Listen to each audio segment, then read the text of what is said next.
Hello boys and girls, and welcome to our Parsha Puppet Show. And today we are going to learn about Parsha's Acharei and Kedoshim.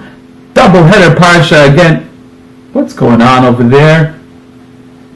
Chaim? Hey, can you stop bothering me? I'm trying to meditate. Meditate? Chaim, what are you doing meditating in the mountains? I'm trying to come closer to Hashem. You're trying to come closer to Hashem? Hashem is everywhere, don't you know? Hashem is here, Hashem is there, Hashem is truly everywhere. You think you go up in the mountains, you're going to come closer to Hashem? I thought so. I don't know. I once heard it. You want to become holy, you go up the mountain like Moshe Rabbeinu. Oy, Chaim, this week's Parsha, we actually learn about a couple of very holy people who wanted to become closer to Hashem, just like you. Oh, really? Yes, the two sons of Aaron, Nadav and Avihu. Yeah, I remember that story. Yeah, I learned that in school. Didn't they, not make it out alive? That's right, they passed away. Remember we learned about that? Yeah, so not such a good idea. But how does a Jew get close to Hashem? Well, Nadav and Avihu came into the holy place of Hashem without permission. So Hashem in this week's Parsha tells Aaron that you should not come into the Kodesh HaKadoshim, Hashem's holy place, where Hashem shows himself on the Aron HaKodesh in a special cloud, unless it's Yom Kippur and Aaron is invited in to come once a year at that time. Oh, so the way to get close to Hashem is going to the Kodesh HaKadoshim? Well, not exactly, Chaim. That's only special for the Kohen Gadol. But for me and you, that we're not Kohanim or Kohanim Gedolim, we can become holy, like we're going to learn about in Parshas Kedoshim, by keeping all of the mitzvos and staying away from things that Hashem says not to stay away from, that Hashem says to stay away from, That is how we become holy and close to Hashem.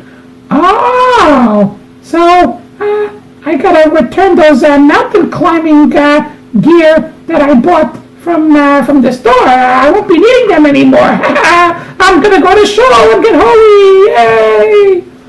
Okay, Chaim. Well, boys and girls, now that we cleared up Chaim's misunderstanding over here, now it's time to start the mitzvah in the Parsha. What's going on back there? It looks like a doctor. He looks scary. Let's listen in what he's saying. If you don't want to die, you cannot lay in a place that's damp and eat cold foods, so you won't die like that guy. Okay, doctor. Okay, I won't do it.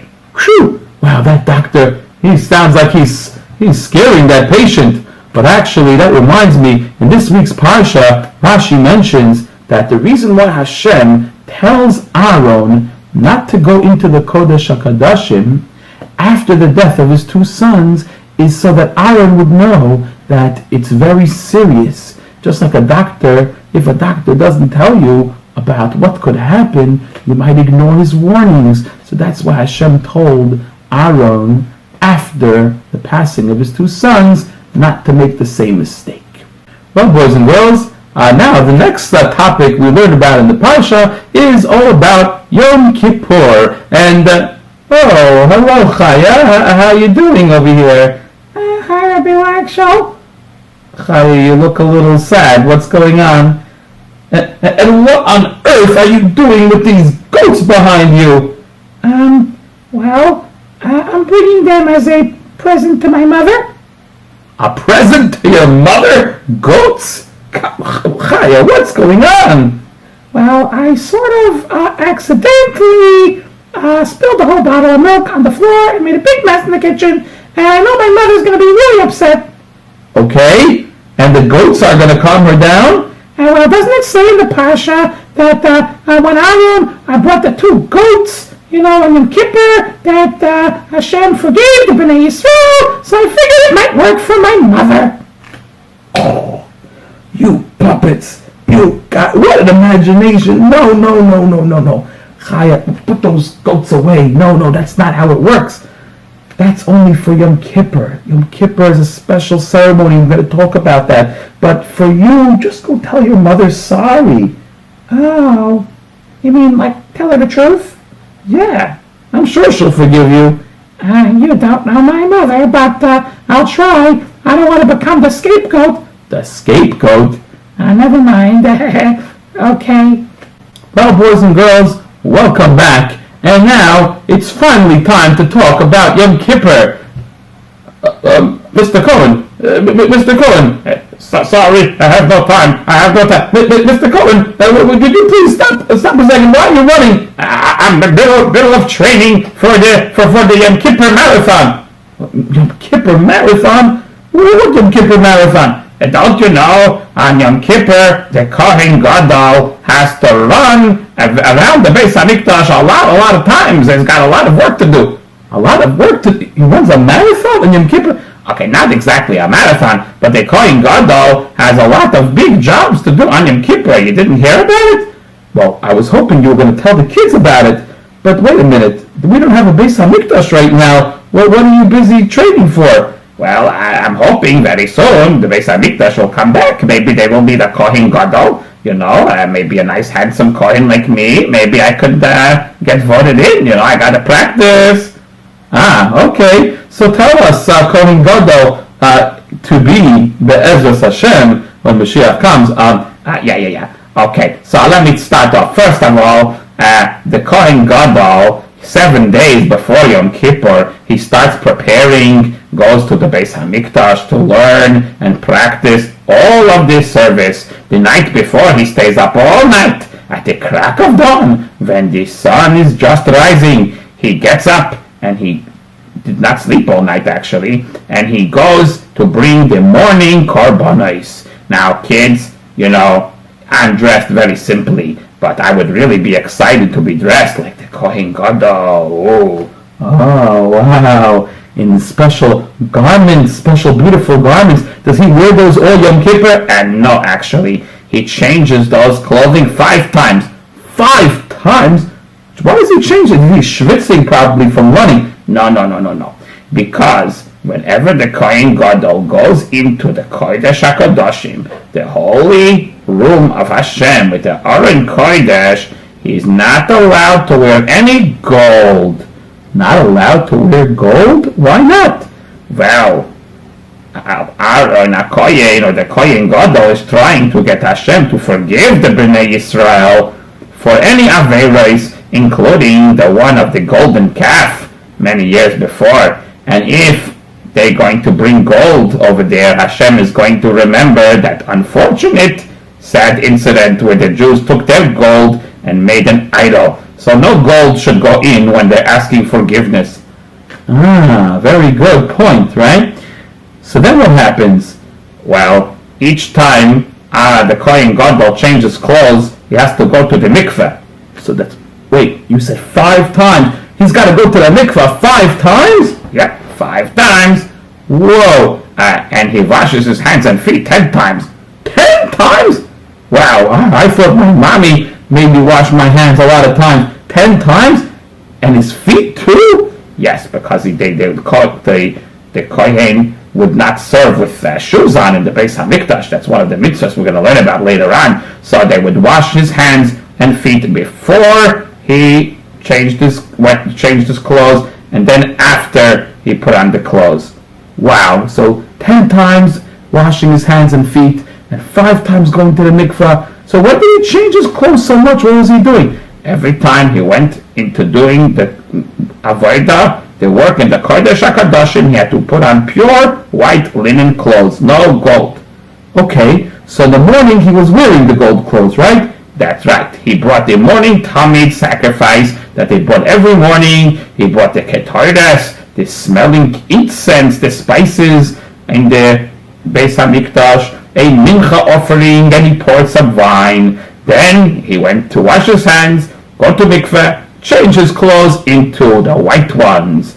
He took a bull, that's right, a bull, to forgive for all the kohanim any problems they made with the korbanos. He's got a bull over there. Whoa, that's so amazing. Yeah, so he would do vidui on the bull, What's vidui? Like Acharei? He would like bang the bull? No. That's you do when you're davening. He would put his hands on the bull. Put his hands on the bull. He would put his hands on the bull. What are you doing? I'm doing vidui on the bull. I'm not a bull. I'm just showing you. Thank you so much. I appreciate it. And then afterwards, he would do shechita, shech the bull. Don't do that on me, please. Just kidding, just demonstrating. And then he would sprinkle the blood 1 time above and 7 times below in the Kodesh Kedoshim, inside the Kodesh, and onto the Mizbeach, the golden Mizbeach, inside the Kodesh. Wow, so a lot of sprinkling of blood of this bull. That's right. And the Kohanim would be forgiven for any tumah that they brought into the Beis Hamikdash. Whoa, what happened next? Did he change his clothes again? No, not yet. He had a lot of stuff to do in the white clothes. Okay, so step 3, he got 2 lottery blocks, like a lottery box that he made a lottery on the goats. A lottery on the goats? What, the goats were getting the Mega Millions lottery? No. 1 goat on Yom Kippur was chosen to be shechted on the Mizbeach and go to Hashem. Oh, and the other one was sent away to a cliff in the middle of the desert to go on a one-way trip down. One-way trip down? Yes, that goat was reminding us of all the bad averos that we did, that we want to push them away and never see them again. And so that's why the goat was sent out to the desert, to a high cliff, to be thrown off. And in this way Hashem would forgive the Yidden. You know that a red string was tied on this goat, and when the goat was pushed off, Hashem would make the string turn white to show that he forgave the Bnei Yisrael. Wow, this is amazing. These are miracles. Oh, there are many miracles in the Beis Hamikdash. That's why I'm training. I'm so excited to go there very soon. So what else would happen? Well, afterwards, he would shecht, when he would do the lottery on the goats, he would take his hand and put it in the box, and in one hand he would say La Hashem, and would put it on the goat, usually in his right hand, and then the other side, the left side, said La Zazel, and put it on the left goat, and then he would go and shecht the goat that said La Hashem, and he would do the special avodah of sprinkling the blood just like before. And both that goat and that bull, they are not made as karbonos on the Mizbeach. They have to burn them outside of the camp, and this makes Hashem forgive the averos that the Yidden did to make any karbonos impure. Whoa, that is really, really crazy. What did he do next? So did he change his clothes already? No, he still had to go and do vidui and put his hands on the goat. Oh yeah, like this. Yeah. We don't have to demonstrate. Put his hands on the goat that went out to the desert, and then the special kohen would take the goat for a long walk, and that goat was never coming back. Hopefully, all of our averos are never coming back either. Oh wow, okay. And what happened next? Well, next, the kohen gadol went and he got a big pan, and he went on the Mizbeach outside, and he scooped up a whole pan of coals. Whole pan of coals. Yeah. And then he took 2 handfuls of ketores. Wait a minute. If he had 2 handfuls of ketores, how did he carry the pan under his arm? It was very difficult. Whoa! Kohen Gadol was very strong. He went into the Kodesh HaKadoshim. Ooh, Hashem's holy room. Aren't we not allowed to go in there? Only on Yom Kippur. Only the Kohen Gadol. You see, there's a picture of him going in right now. Whoa! And he went inside the curtains, and he put down the pan of coals, and he poured all of the ketores, the incense, into the coals, and a big cloud of smoke went up, and filled the room, and he went out and davened for the Bnei Israel to be forgiven. Wow, that's so amazing. You have a question, I can tell, I can see. Yeah, I have one question that's bothering me. You know, the Kedoshim, I remember the Kedoshim had some spices in it. There's 11 spices, and one of them were not kosher.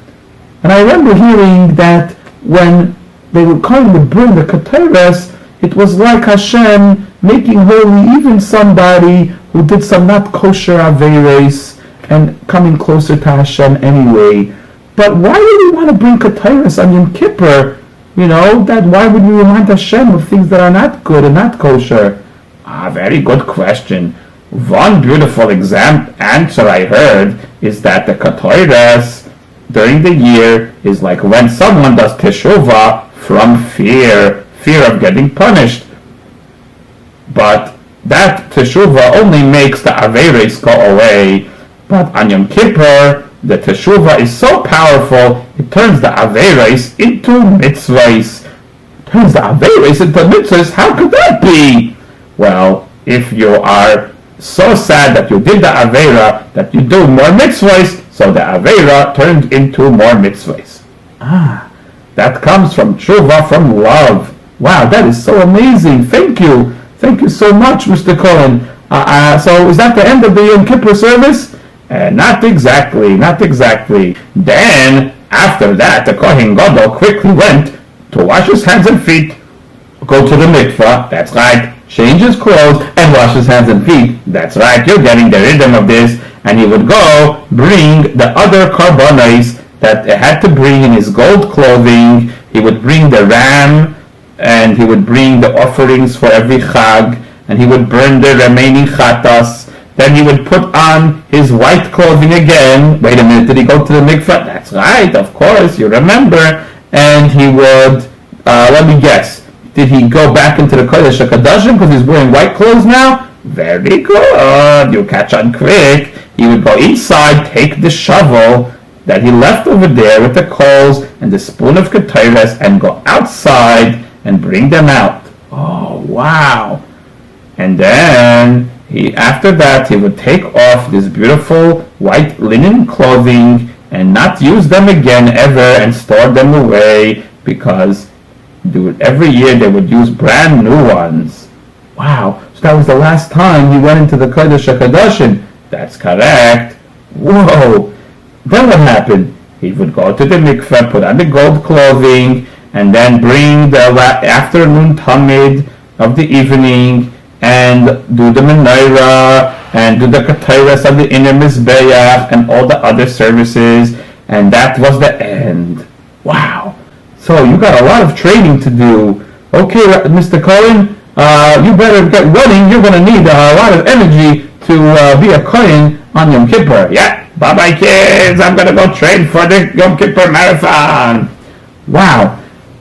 That is amazing. Thank you so much, Mr. Cohen. But boys and girls, Yom Kippur is a very serious holy day. The Torah says that Yom Kippur is called Shabbos Shabbosain, a Shabbos of Shabboses. If Shabbos is holy, Yom Kippur is like a Shabbos compared to a regular Shabbos, even holy level of Shabbos. So we're not allowed to do work on that special holy day. And there are special things that we're not allowed to do on Yom Kippur. Let's bring Rabbi Parsha over here to tell us all about it. Rabbi Parsha, where are you, Rabbi Parsha? Hello? Hi kids. Yes, the 5 things that you're not allowed to do on Yom Kippur. No reading comic books. No, Rabbi Parsha, don't be silly with the kids. Come on, tell us what it really is. Okay. No eating bisli in shul because it makes the adults hungry. Rabbi Parsha. Alright guys, look, there's a picture over there, behind us over here. We're not allowed to eat on Yom Kippur. We're not allowed to drink on Yom Kippur. We're not allowed to smear oils and perfumes on ourselves on Yom Kippur. We're not allowed to wear leather shoes or bathe ourselves on Yom Kippur. Yes, because the Torah says, you should make your souls, feel like suffering. Maybe you will do teshuvah and come closer to Hashem and not be so into your regular things and games that you usually do during the whole year. Wow, thank you so much, Rabbi Parsha. Yom Kippur is a very holy day. Oh, hello, Chaim. Where are you going? I'm going to stop the Avera doers. Avera doers? Where's the Avera doers? Over there. They have a barbecue.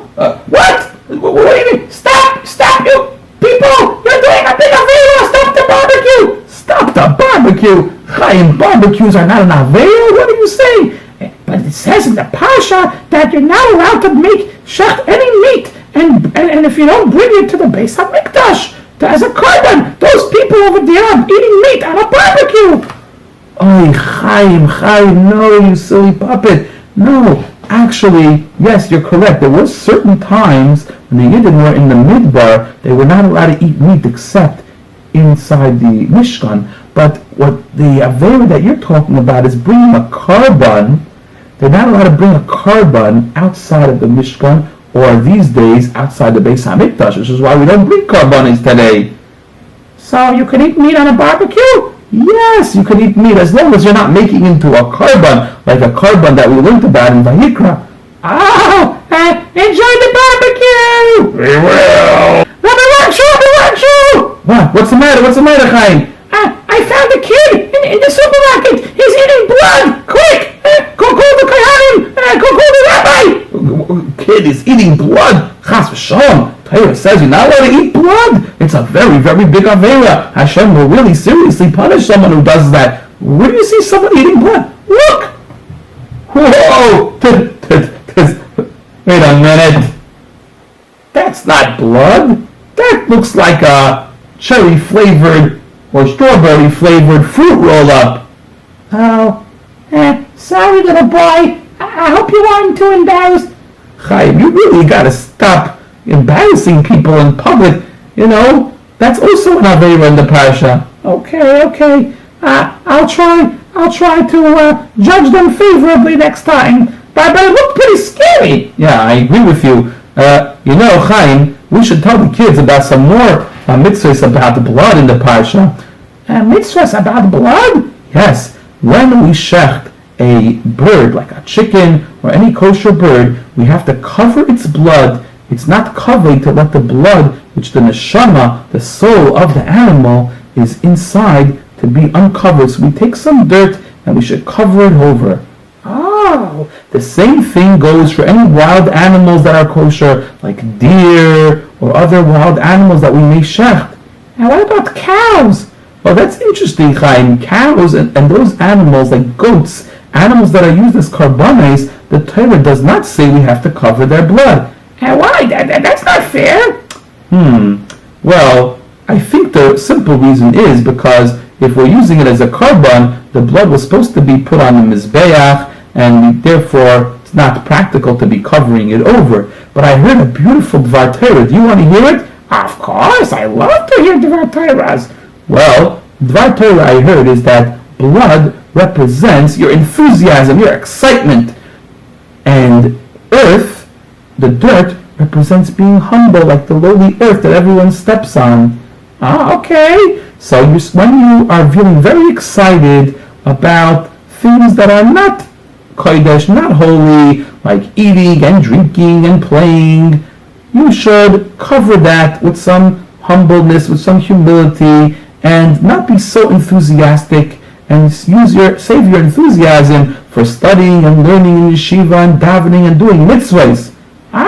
Yes, dancing, Baruch Hashem, Baruch Hashem. That's right, Chaim, dancing like you always like to dance.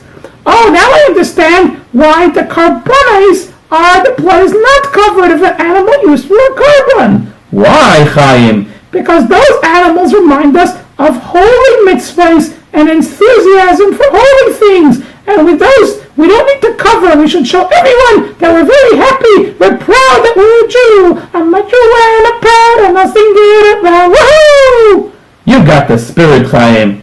And you know, don't forget that if somebody touches a kosher bird that died without shechita, he does not have to go to the mikveh. He's not tamei. However, if he eats the meat of that bird, and that wouldn't be kosher. That's correct. He would be tamei, and he would have to go to the mikveh, and he could not eat any holy foods or go into the Beis HaMikdash. No, siree.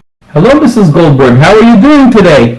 Baruch Hashem, very nice, very nice. I'm very excited. Why are you so excited, Mrs. Goldberg? Well, today, I'm a shadchan. Oh, a shadchan. Yeah, I like to have young men come and I interview them and we find them a nice shidduch, a nice Yiddish maidel to marry and have a chasana. Oh, that sounds beautiful. Who are you interviewing today? There's a nice bacher who's coming right now.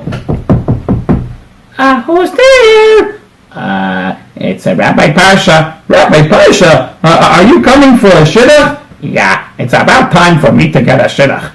Oh, Rabbi Parsha, come in. Look like such a fine bacher. I'm so excited. We're going to find you a nice Yiddish maidel. Yeah. But before we do that, I have some conditions. Some conditions? Sure. What are the conditions? We'll find you whatever young lady that you want. Okay, hold on. Let me get my list. Okay, 1 second. Let me put it over here. A list? That's a very long list. Rabbi Parsha, maybe you could have a little bit less conditions if you want to get married. No, these are very, very important conditions. Very important conditions. Okay, let's hear. Okay, so, condition number 1. I cannot marry my mother or stepmother. Of course you can't marry your mother or stepmother. What are you talking about?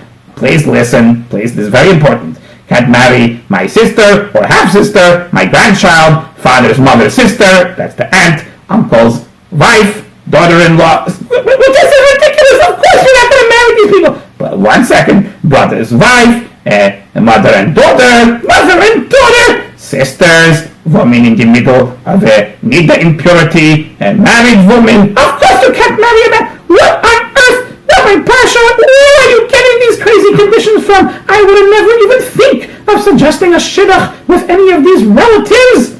Well, it says in the Parsha that we're not allowed to marry these people. The Torah forbids it. So I'm coming to the shadchan. I want to make sure that you know. Yes, of course I know that. Also, by the way, a man is not allowed to marry a man. Of course! Or an animal. What kind of a shadchan do you think I am? By the way, you should know that we should not be like the Egyptians or the Canaanites, that they were very bad in the eyes of Hashem. Hashem kicked them out of the land. So I do not want to marry Egyptians or Canaanites or do any of their practices. And pretty much after that, I'm open to any shidduchim. Oh well, I hope Rabbi Parsha figures out a good shidduch for himself. That Rabbi Parsha, he really drove me crazy. Doesn't he think I know the very basic teachings of the Torah? Well, it's very serious. I understand, he wanted to take it very seriously. Actually, it says over there by those mitzvahs, it says, Ani Hashem Elokeichem, I am Hashem your God, and I am sure to give reward or punishment. But why do you didn't need such a strong warning about that? Isn't it obvious not to marry your close relatives? Well, first of all, it says in the Gemara that the Rebbe said that the only reason the Torah mentions I am Hashem is because many years later the Yidden really did have a strong Yetzer Hara to marry women they should not marry. In the days of Ezra HaSefer, Ezra came back to Eretz Yisrael. There were many Yidden who were married to non-Jewish women and those they shouldn't marry, and this caused the Yidden not to be close to Hashem. And Ezra had to remind them of these mitzvahs, and it was very hard for them to give away these marriages, but Hashem told them very strictly that you must do it, and that's why they were able to have the koyach to do that. Oh wow! Oh yes, of course, I understand. The days of Ezra, they had a very hard time, but really, we've seen that it's very important, even though all human beings, men and women, are created in the image of Hashem, even non-Jews also, and there's nothing against them, but when it comes to getting married, and a shadchan has to put people together that could work together, and a non-Jewish person has their customs and their traditions for thousands of years that are not what the Yidden have, and we have a Torah and mitzvahs that our neshama wants to do. And Hashem tells us not to marry a non-Jewish person so that our neshamas could be free to be Heilige Yidden and serve Hashem and do mitzvahs just the way Hashem wanted. Well, boys and girls, welcome to the Parsha edition of Who Wants to Be a Holy Jew? Yay! Wow! Okay. Yes, and we have over here our contestants. We have Rabbi Parsha vs. Chaim the Puppet. Yay! Woohoo! And so, here's how the game is going to work. I am going to welcome you to this game on Parsha's Kedoshim, where we're going to discover these very, very holy mitzvahs. Parsha's Kedoshim has a lot of mitzvahs. Yeah, I like them all in yeshiva. I'm ready. Oh, yeah, definitely. And did you know that Moshe Rabbeinu called all the Yidden together in one place to tell them all of these mitzvahs, so all the Yidden heard it? Usually, the Yidden would hear it only after Aaron and his sons would get it from Moshe, but here, all the Yidden heard it directly from Moshe. Yeah, we know. Hashem said, Kedoshim tiyu, you should be holy because I, Hashem, am holy. And the Yidden were very excited to become Yidden and now start keeping mitzvahs. Yeah, that's how you get someone excited. You tell them how special it is to be a Yid. I'm a Jew and I'm proud and I'll sing it at that's forever, that's what I'll be. But it's not a good idea to scare people and tell them that if they're bad, they're going to be punished. Of course, that's going to happen by the end of the Parsha, but the first thing we need to know is that it's very special to be a Heilige Yid, and then afterwards you can find out that if you do the wrong things, you're going to get punished, but you're not going to care so much because you know that you're not going to do the wrong things because you only want to do the right things and be a holy Jew.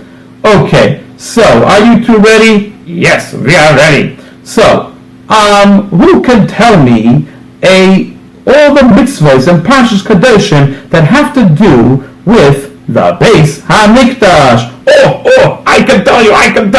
Okay, Rabbi Parsha, what are they? Okay, the first one is don't bring potato chips on the Mizbeach.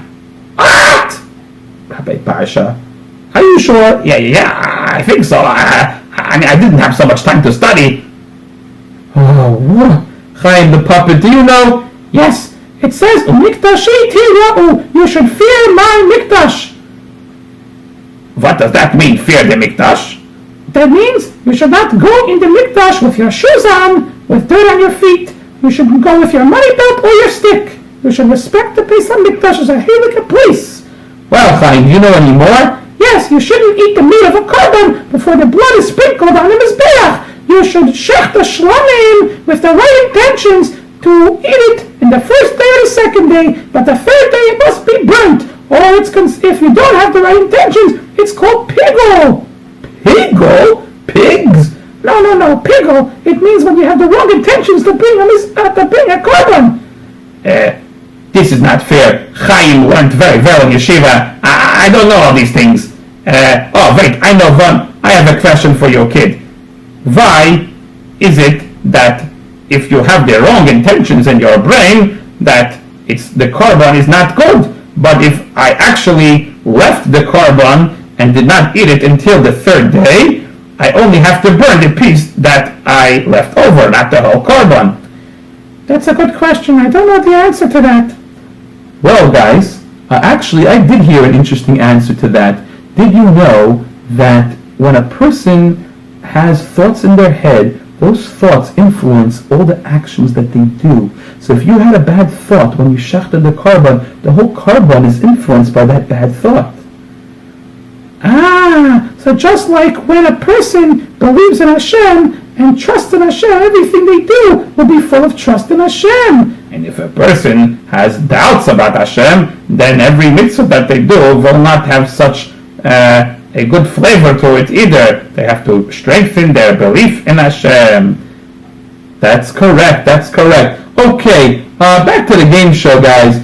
Okay, let's go for a tiebreaker right now.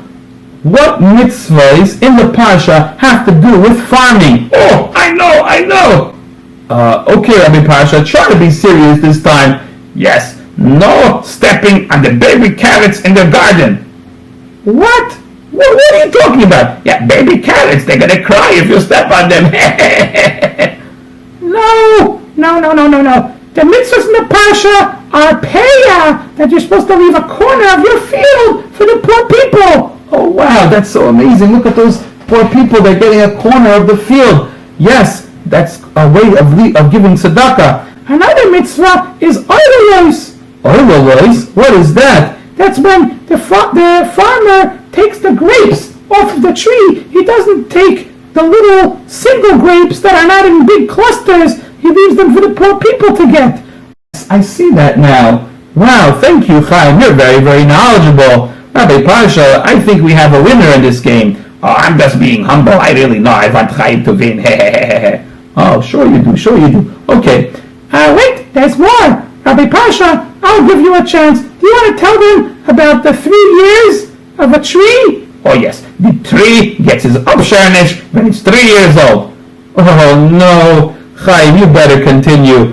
A tree, if you plant it in Eretz Yisrael, or even outside of Eretz Yisrael, you're not allowed to eat the fruit that grows on the tree for the first 3 years. And the 4th year, you're supposed to bring it to Yerushalayim and enjoy it there. The 5th year, you could eat it wherever you want. And Hashem says, even though it's very hard, if you do this, and wait 5 years to enjoy the fruits of the 5th year, Hashem will add many, many more fruits for you. So don't worry. Wow, that's a lot of mitzvahs.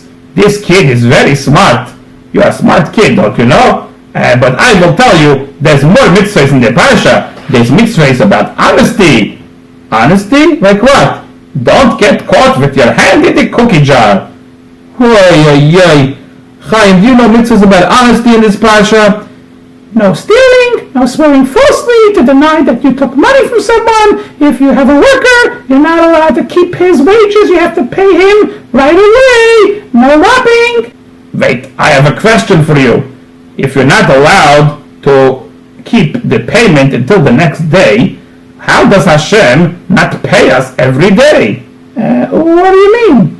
Oh wait, I get it. You mean we're working for Hashem by doing mitzvahs, so we're like Hashem's workers. Maybe Hashem should pay us a reward every day. Yeah, that's what I meant.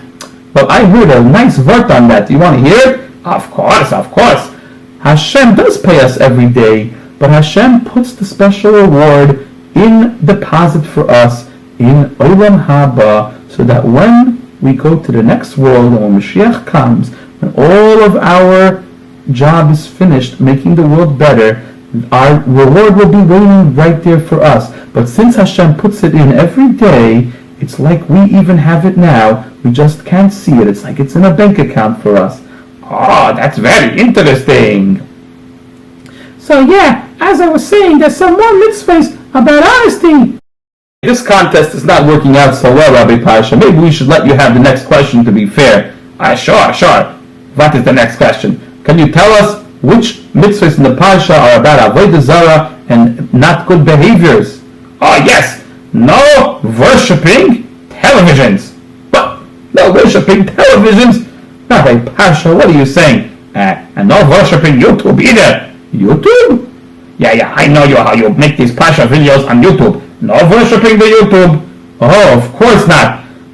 Oh, Rabbi Parsha is in a very silly mood. I'll tell you, Rabbi, you're not allowed to try to guess the future based on signs. You have to grow your payas nice and long. No cutting your payas all the way so that it's all the way shaved. You're not allowed to shave your beard. You have to grow a nice beard. Oh yeah, you see my nice beard is so nice and beautiful.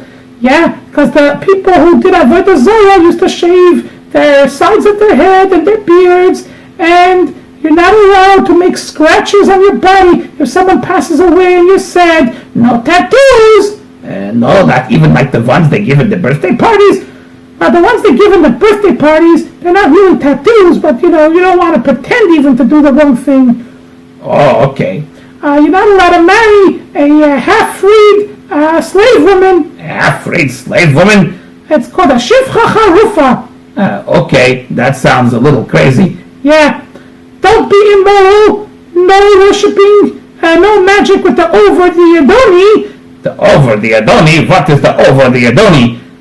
Somebody who tries to speak out of their armpit with voices of dead. What? Speaking out of their armpits? That's crazy. Yeah, or puts a bone of a bird in their mouth and it starts speaking all kinds of crazy things. Oh, this is sounding very spooky and weird. And of course, don't worship worthless idols. Okay, Chaim, you win. You are the Parsha expert. And that was Who Wants to Be a Holy Jew?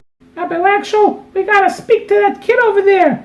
What's going on? I think that kid is doing one of the Averos in the Parsha. He is trying to get revenge. You see, that boy didn't lend his friend his crayons, and then the other boy wants to get revenge on him. That's not nice. Excuse me, no getting revenge. Why shouldn't I get revenge? He was mean to me. Well, the Torah wants us to have Avas Yisrael. ואהבת לרעך כמוך, זה כלל גדול בתורה. What does that mean, Chaim? It means that Rabbi Akiva said it's a big rule in the whole Torah to love your fellow Jew as yourself. Come on, guys, you can get along. Let's be friends together. So, Chaim, this is a big rule in the Torah. Did you hear about Hillel? No, what was the story with Hillel? Well, someone came to Hillel who wasn't Jewish and said, Rabbi, could you teach me the whole Torah while I'm standing on one foot? And you know what Hillel said? What? What did he say? He said, what you don't like, don't do to your friend, and the rest is commentary. Wow, so the whole Torah is all about how to be nice and good to people. In a way, yes.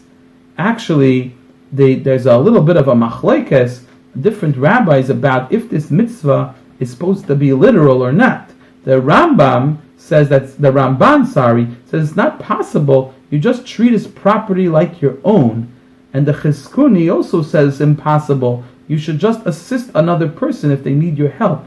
Very, very beautiful vart that it actually could be possible if your priorities are different.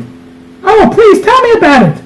Well, if a person thinks that the most important thing in life is their own body and their own personal self and getting more toys and more fun stuff, then they could never love anyone like themselves, because everybody is always your competition and nobody is exactly you. That's true. But if you realize that the most important thing in this world is your neshama, your soul, which is connected to Hashem, and everybody, every single yid has a neshama which is holy and comes from Hashem, then your neshama and his neshama are both from the same Hashem, so you could love him just like yourself. Ah, I get it. Wow, that's so special. Chaim, do you know other mitzvahs that are involving Avos Yisrael, respecting others and being nice to others?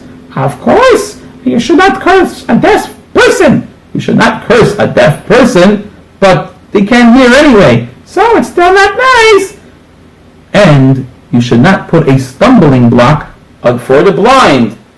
What does that mean anyway? It means that you should not give bad advice to somebody who doesn't know any better. You should fear your mother and father, respect them, and don't sit in their chair, and don't contradict them when they speak. And you should keep Shabbos. And even if your parents tell you to break Shabbos, that's one scenario that you shouldn't listen to them. And no saying Lashon Hara, even if it's true. Don't stand by the blood of your fellow. Don't stand by the blood of your fellow. That sounds pretty crazy. What does that mean? If your friend is really in danger and you could save his life, you cannot stand by and do nothing. You have to jump and save him. Wow, yes, and I heard that the Holy Baal Shem Tov taught that anything that you see is actually from Hashem. It's meant for you to see. So if Hashem made you see that that person needs help, Hashem is giving you a way to save them. Right, and even if a person needs help, not just physically, like they're in danger, but maybe they don't know the Aleph Beis, and I know the Aleph Beis, I could teach them because I could help them. That's right. If you see someone who needs to come closer to Hashem, that means Hashem is giving you the tools to help them out. Don't forget not to hate your brother in your heart. Don't hate your brother in your heart. What does that mean? It means that if someone did something mean to you, you should tell them. But don't embarrass them when you're doing it, because that would be an avera too. And stand up for your elders and be kind to a ger, a convert. Wow, so many mitzvahs about Avos Yisrael. Chaim, I'm so proud of you. Give me a puppet high five. You learned them all. Sure. Chaim the puppet, what on earth are you doing over there? What are you writing on the chalkboard? Oh, hi, Rabbi Ragshel. I was just practicing my lines. Your lines? Yeah, that's a lot of lines. What are you doing? Well, I read about in a book that I was reading that in the olden days when they had blackboards instead of digital whiteboards, teachers would sometimes make the students write, punishments on the board, like I will not talk in class 100 times. Oh, yes, I remember those days. I was thinking, why are punishments even necessary at all? That's a very good question. Actually, in our Parsha this week, we have some serious punishments that would actually take away a person's life for doing very serious averos, like worshiping the Molech, where they would put their children through a fire in front of an idol. Very serious punishments in the Parsha, like worshiping idols, or marrying forbidden relatives, or cursing someone's parents, or something really, really bad. They would get really very serious punishments. So why? But why do we need punishments? Everyone could just do teshuvah. That's a very good question. Yes, Hashem does want everyone to do teshuvah, and if someone really does teshuvah, then Hashem will not punish them. However, why do we need punishments for? That's a very good question. I once heard a very interesting explanation. Would you like to hear it, Chaya? Yes, please, tell me. Well, this explanation goes back many years ago. There was a rabbi named Rabbi Zalman Posner, al Yishalom, who lived in a place called Nashville, Tennessee, and he was on a radio program with somebody who was Jewish, but who was had some questions about things in the Torah. And one of his questions was about the punishments in our Parsha. And he asked the Rabbi, why for doing averos, why doesn't Hashem just forgive them? And of course, Hashem would forgive somebody if they did teshuvah, but why are these punishments necessary? So the rabbi gave an answer, and the rabbi said that the answer is that really these punishments are just to scare people not to do these bad things. It's very rare for someone to actually get punished by losing their life in a Jewish court, because there has to be a lot of conditions, like 2 witnesses and warnings. Oh, so the punishments really were very rare. They didn't really happen. Yes, but the teacher of Rabbi Posner, the Lubavitcher Rebbe, heard what he answered, and he told Rabbi Posner that actually what he should have answered was that week in the news there was a very big thing that happened in America. A spaceship was sent from our Earth into outer space, and it landed on the moon. On the moon? People walked on the moon? That's right. It happened many years ago, and it was a very, very amazing accomplishment. And the Rebbe said, could you imagine if one of the astronauts that was trying to go on the moon in a spaceship would go light a fire in the middle of the spaceship? Oh no! That the spaceship would blow up, everyone would die! That's right. Should they punish him if he did that? Oh yes! They should definitely punish him and get him out of that mission! He could ruin it for everyone! And the Rebbe explained that sometimes we have to understand that we are on a mission to go even higher than the moon. We're going to go from this world and connect with Hashem. And to connect with Hashem, we can't just do whatever we want. Some things could ruin the mission. And just like going to the moon, every detail on the spaceship had to be perfect. So too, if we, the Jewish people, want to bring Mashiach, we have to make sure that our behavior is very, very careful, so we do everything with the most kedusha possible. Oh, that's a beautiful example. I never looked at it that way. Well, anyway, I hope nobody ever does any of the averos in the Parsha, and Mashiach should come now. That's right. Thank you so much, Chaya the puppet, and all of the puppets for being with us. And the main thing in this week's Parsha is that a person should be a holy Jew, should try to become holy because we are Hashem's holy people, that Hashem chose us from all the nations of the world and wants us to be separate and holy to Hashem. It's time to say good Shabbos, 'cause all your work is done. I'm gonna spend